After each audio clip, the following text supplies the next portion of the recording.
Solving linear inequalities of one variable, part 1. These are the problems where you're asked to solve for a variable in an inequality where numbers are multiplied, divided, subtracted, and or added to it.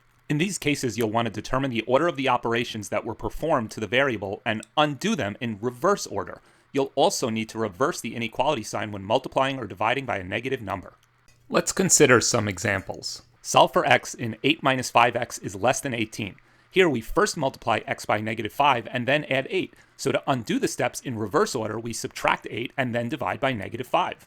Pictorially, it looks like this. So we do those operations in that order to both sides as follows to get back x and reverse the inequality sign when dividing by negative 5. So after subtracting 8, we have negative 5x is less than 10. And then after dividing by negative 5, we have x is greater than negative 2, noting that the less than sign became a greater than sign. Next example, solve for c in negative 1/2 times c plus 4 minus 1 is greater than or equal to negative 8. Here we add 4, then multiply by negative 1/2, and finally subtract 1. So to undo this, we add 1 first, then divide by negative 1/2, or multiply by negative 2, and finally subtract 4. Pictorially, it looks like this.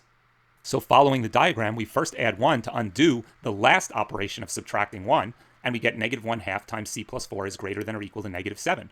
Then we multiply both sides by negative 2, remembering that we have to reverse the inequality sign, so we get c plus 4 is less than or equal to 14. Finally, we subtract 4 to undo the initial operation of adding 4, and we get c is less than or equal to 10. Why undo in reverse order? Well, as an analogy, if you put on your socks and then your sneakers, you undo this by first taking off your sneakers and then taking off your socks. Now, more generally, to see when to leave or reverse the inequality sign, look at the graph of the operation. A rising graph as you move from left to right means larger numbers in result in larger numbers out. This is the case for subtraction or addition by a number, or multiplication or division by a positive number. In these cases, you leave the inequality sign as is. But if you have a falling graph as you move from left to right, which is the case for operations of multiplication or division by a negative number, then larger numbers result in smaller numbers out. In these cases, you need to reverse the inequality sign. Note that in order for this method to be applicable, the operations must be reversible. Additionally, the graph needs to always go down or always go up without, quote, breaks from the given number. Squaring, for example, is not in general reversible. If I tell you that squaring a real number is 25, you don't know whether the number I squared is 5 or negative 5. If 2 is greater than 1 over x, we cannot simply leave the inequality sign or reverse it when taking the reciprocal of both sides, because there's a break in the graph at 0, which is to the left of 2.